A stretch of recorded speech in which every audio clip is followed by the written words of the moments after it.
ক্ষমতা নয়, ডিসেম্বরের নির্বাচনের মাধ্যমে জনগণের সরকার প্রতিষ্ঠার আন্দোলন বললেন ইশরাক। সড়কে অবস্থান সমর্থকদের কাল রিটের রায়। করিডোর নয়, ত্রাণ কার্যক্রমের প্যাসেজ নিয়ে প্রাথমিক আলোচনার দাবি নিরাপত্তা উপদেষ্টার। ভারত থেকে অপপ্রচারের অভিযোগ। ইসির বিরুদ্ধে বড় দলের পক্ষে কাজ করার অভিযোগ এনসিপির। নাটক করে ভোটাধিকার ছিনিয়ে নেওয়ার পায়তারা বলছে বিএনপি। এবং শ্রমবাজারে প্রতি বছর যুক্ত হচ্ছে ২০ লাখেরও বেশি নতুন মুখ, বাড়ছে না কর্মসংস্থান। দক্ষ জনবলের অভাব বলছেন শ্রম উপদেষ্টা। দেখছিলেন শিরোনাম। সংবাদ রাতের সঙ্গে আছি আমি জেসিকা আবেদিন। বিস্তারিত। ইশরাক হোসেনকে ঢাকা দক্ষিণ সিটি কর্পোরেশনের মেয়রের শপথ করানোর দাবিতে টানা ৭ম দিনের মতো আন্দোলন করছে ইশরাক সমর্থকরা। পূর্ব ঘোষণা অনুযায়ী বুধবার সকালে নগর ভবন ছেড়ে যমুনা অভিমুখে যাত্রা করে ইশরাক সমর্থকরা। দাবি আদায়ের আগ পর্যন্ত আন্দোলন চালিয়ে যাওয়ার ঘোষণা তাদের। আরও জানাচ্ছেন তন্দ্রা তারুণ্য। বিএনপি নেতা ইশরাক হোসেনকে মেয়রের শপথ পাঠ না করানোর প্রতিবাদে ৭ম দিনের মতো চলছে আন্দোলন। গতিপথ পরিবর্তন হয়ে নগর ভবনের সামনে থেকে সরে এসে হাইকোর্ট এলাকায় অবস্থান নেন তারা। সকাল ৯টা থেকেই রাজধানীর বিভিন্ন এলাকা থেকে মিছিল নিয়ে জড়ো হতে থাকে বিএনপি নেতাকর্মীরা। হাতে ব্যানার, ফেস্টুন আর স্লোগানে মুখরিত পুরো এলাকা। এ সময় শাহবাগ কাকরাইল হাইকোর্ট রাস্তা বন্ধ হয়ে যায়। একই সময় ইশরাকের সমর্থকদের একাংশ অবস্থান নিতে শুরু করেন রাজধানীর কাকরাইল মোড়ে। পরে হেয়ার রোডের অংশে পুলিশের ব্যারিকেডের সামনে বসে অবস্থান নেন তারা। পাশাপাশি চলে দাবির পক্ষে বিভিন্ন স্লোগান। লাগাতার আন্দোলনের পরও কোনো সিদ্ধান্ত না আসায় যমুনার কাছাকাছি আসতে হয়েছে জানিয়ে আন্দোলনকারীরা বলেন, ইশরাক হোসেনকে মেয়রের দায়িত্ব বুঝিয়ে না দেওয়া পর্যন্ত কর্মসূচি অব্যাহত থাকবে। আমরা জনগণের সাথে ১৭ বছর ঢাকাবাসী তাদের অধিকার থেকে বঞ্চিত হয়েছে, তাদের সেবা থেকে বঞ্চিত হয়েছে। এখন ১ মাস লাগুক, ২ মাস লাগুক, ৬ মাস লাগুক, ১ বছর লাগুক, জনগণের যে অধিকার সেই অধিকার আদায় করেই আমরা ছাড়ব। বিক্ষোভ থেকে স্থানীয় সরকার উপদেষ্টা আসিফ মাহমুদের পদত্যাগও দাবি করেন ইশরাক সমর্থকরা। বলেন, গ্যাজেট প্রকাশের পরও সরকারের পক্ষ থেকে সুস্পষ্ট বার্তা পাচ্ছেন না তারা। আমাদের লক্ষ্য একটা, উদ্দেশ্য একটা, জননেতা জনতার মেয়রকে সিটি কর্পোরেশন না বসা পর্যন্ত, শপথ না পাঠ করা পর্যন্ত আমরা অবস্থান করব। এখানে ফ্যাসিস্টের কিছু অনুসারী রয়েছে যারা এই শপথ পড়াতে তালবাহানা করতেছে। এদিকে ইশরাক হোসেনকে মেয়র হিসেবে শপথ না পড়ানোর নির্দেশনা চেয়ে রিটের আদেশ পিছিয়ে বৃহস্পতিবার করা হলে নিজ ফেসবুক পেজে নেতাকর্মীদের কর্মসূচি অব্যাহত রাখার ঘোষণা দেন তিনি। তাই রোদ বৃষ্টি উপেক্ষা করেও আন্দোলন অব্যাহত রাখেন সমর্থকরা। ইশরাক ভাই তার মূল্য না পাবে সেই পর্যন্ত আমাদের আন্দোলন চলছে, চলবে। আন্দোলন ঘিরে যমুনার আশেপাশে বাড়ানো হয়েছে নিরাপত্তা। তন্দ্রা তারুণ্য, দেশ টিভি, ঢাকা। আজকের আন্দোলন কোনো ক্ষমতা নেয়ার আন্দোলন নয়। এই আন্দোলন ডিসেম্বরের মধ্যে নির্বাচনের মাধ্যমে জনগণের সরকার প্রতিষ্ঠার আন্দোলন বলে মন্তব্য করেছেন বিএনপি নেতা ইশরাক হোসেন। মেয়র পদে শপথ গ্রহণের জন্য চলমান আন্দোলনের অংশ নিয়ে কথা বলেন তিনি। এ সময় তিনি আরও বলেন, সরকারের পক্ষ থেকে বিচার বিভাগের উপর হস্তক্ষেপ করা হয়েছে। এই সরকারের অধীনে নিরপেক্ষ নির্বাচন হওয়ার আশা করা যায় না বলেও মন্তব্য করেন ইশরাক হোসেন। উপদেষ্টা আসিফ মাহমুদকে পদত্যাগ করে রাজনৈতিক দলে যোগ দিয়ে সাংগঠনিকভাবে কার্যক্রম চালানোর আহ্বান জানান এ নেতা।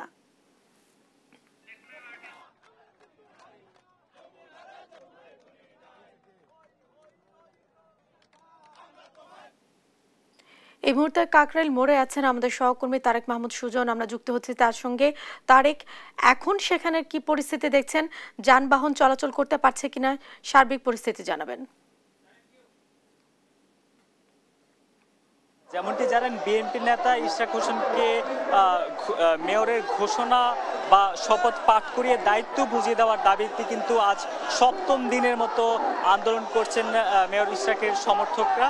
এবং আজকে এই মুহূর্তে কিন্তু তারা যে কাকরাইল মোড়ে দিনব্যাপী অবস্থান নিয়ে এখন পর্যন্ত তাদের অবস্থান তারা ধরে রেখেছেন এবং কয়েকটি গ্রুপে বিভক্ত হয়ে কিন্তু পুরো কাকরাইল মোড়টিতে অবস্থান নিয়ে কিন্তু তারা এখন পর্যন্ত স্লোগান, বিক্ষোভ এবং তাদের সেই যে দাবি সেগুলো পালন করছেন। এবং এই জায়গাটাতে কিন্তু মেয়র ইশরাক হোসেন তিনিও কিন্তু রাতে এখানে এসেছেন এবং তিনি যেমনটি বলেছেন যে এই আন্দোলন, এই দাবি শুধুমাত্র তার ক্ষমতায় বসা না, এটি যে ডিসেম্বরের মধ্যে যেই নির্বাচন সেটির দাবিতে এবং সেই ডিসেম্বরের মধ্যে নির্বাচন দিয়ে জনগণের সরকার প্রতিষ্ঠা করার একটি আন্দোলন, এটি কিন্তু তিনি বলেছেন। এবং তার কর্মী সমর্থক তারা যেমনটি বলছেন, তারা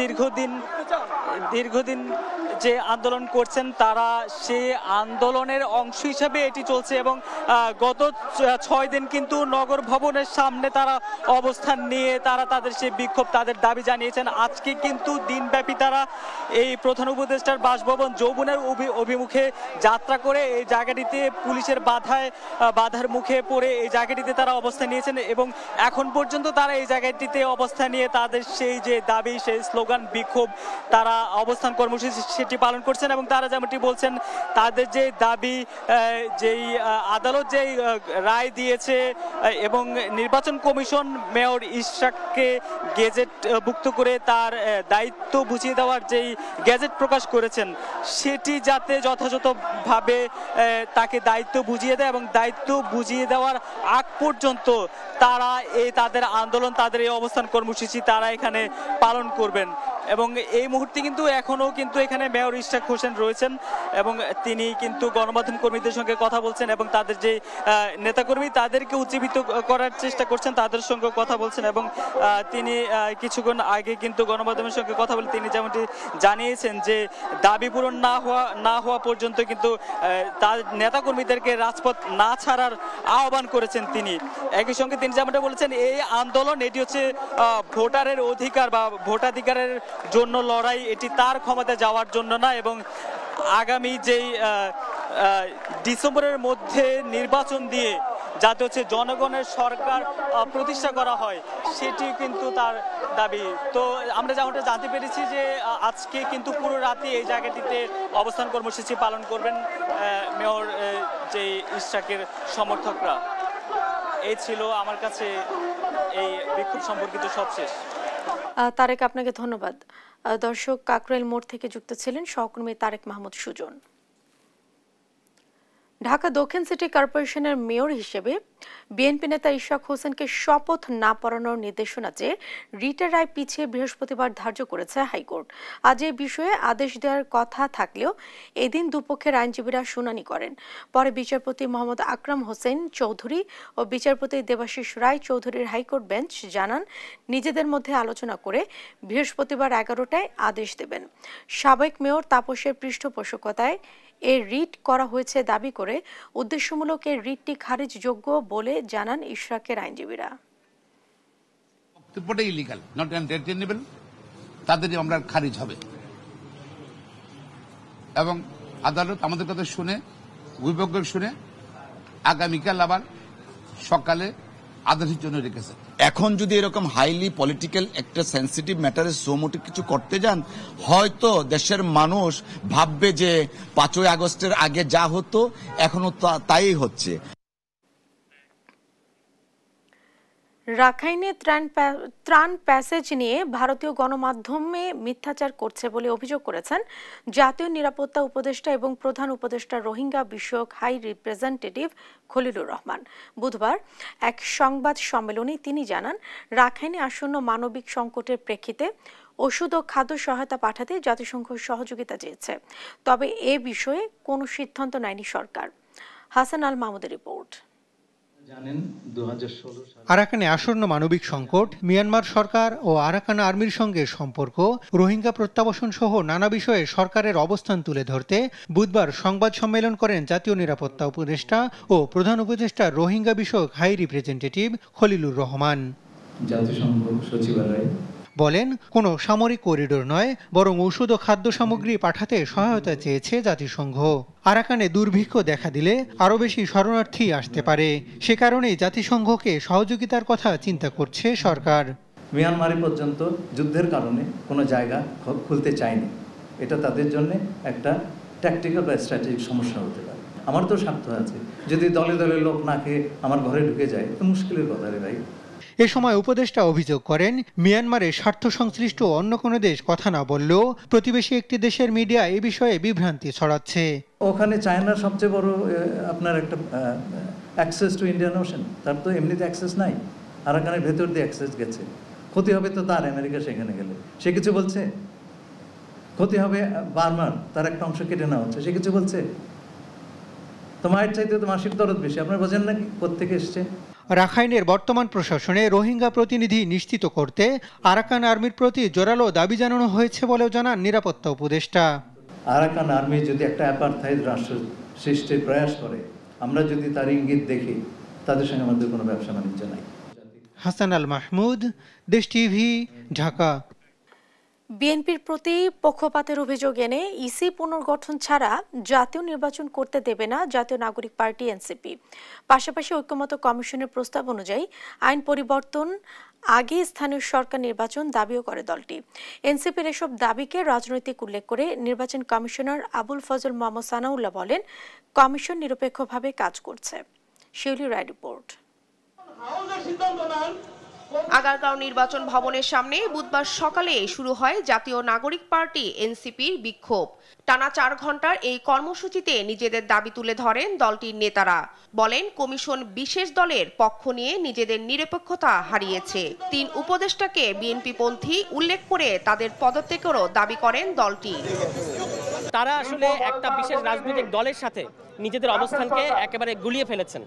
ইন্টারিম গভর্নমেন্ট যারা গণ অভ্যুত্থানের রক্তের উপরে দাঁড়িয়ে আছে, এই আসিফ নজরুল থেকে শুরু করে অন্যরা, এই পুনর্গঠনের যে কায়দা কলা কৌশল করেছে, সরাসরি তারা গণ অভ্যুত্থানের সাথে বিশ্বাসঘাতকতা করেছে।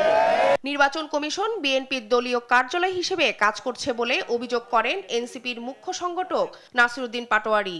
জানান, ইসি পুনর্গঠন ছাড়া নির্বাচন প্রতিহত করা হবে।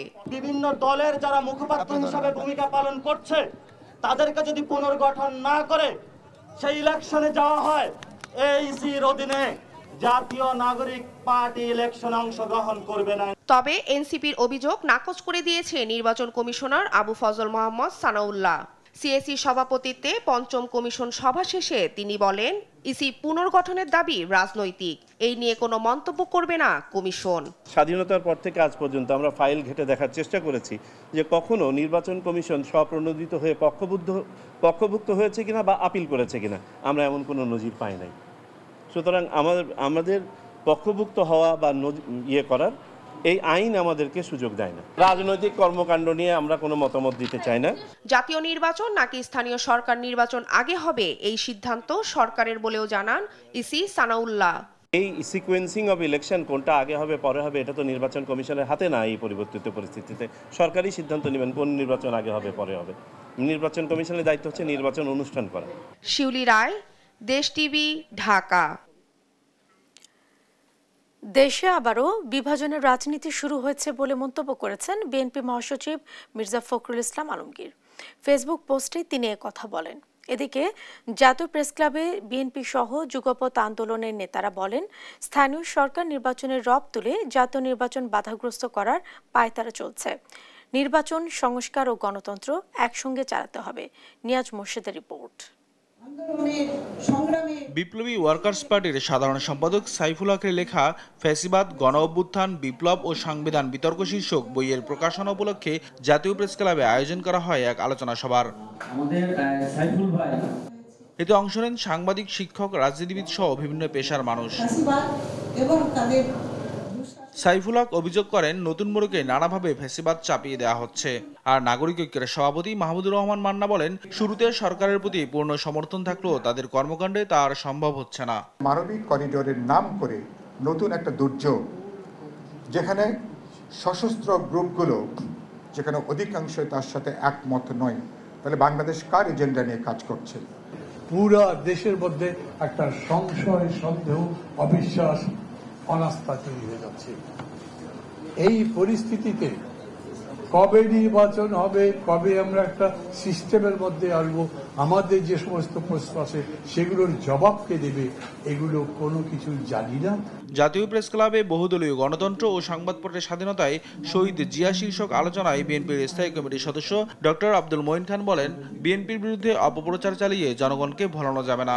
যারা আজকে বলছে যে বিএনপি এলে নাকি আবার স্বৈরতন্ত্র হবে, এসব কল্প কাহিনী, গল্প গাল গল্প দিয়ে বাংলাদেশের 18 কোটি মানুষকে ফলানো যাবে না। নিজের ভেরিফাইড ফেসবুক পোস্টে বিএনপি মহাসচিব মির্জা ফখরুল ইসলাম আলমগীর লিখেছেন, গোত্রে গোত্রে বিভাজন সৃষ্টি করার চেষ্টা করা হচ্ছে। বাংলাদেশের সার্বভৌমত্ব যেন কেউ কখনো বিনষ্ট করতে না পারে, গণতন্ত্রকে আর কেউ যেন কখনো ফ্যাসিবাদ স্বৈরাচার দিয়ে দাবিয়ে রাখতে না পারে, সেজন্য বিএনপির কর্মীদের অতন্ত্র প্রহরীর মতো ভূমিকা পালনের আহ্বান জানান মির্জা ফখরুল। নিয়াজ মোরশেদ, দেশ টিভি, ঢাকা। দেশে প্রতি বছর 20 লাখ তরুণ তরুণী শ্রমবাজারে প্রবেশ করলেও চাহিদা অনুযায়ী কর্মসংস্থান তৈরি হচ্ছে না বলে জানিয়েছেন সিপিডি নির্বাহী পরিচালক ফাহমিদা খাতুন। এজন্য বিনিয়োগের স্থবিরতাকে দায়ী করেন তিনি। আর দেশে দক্ষ জনবল নেই উল্লেখ করে এ খাতে বাজেট বরাদ্দ বাড়ানোর কথা জানান শ্রম ও কর্মসংস্থান উপদেষ্টা doctor M Sakhawat Hossain. H হিমেলের রিপোর্ট।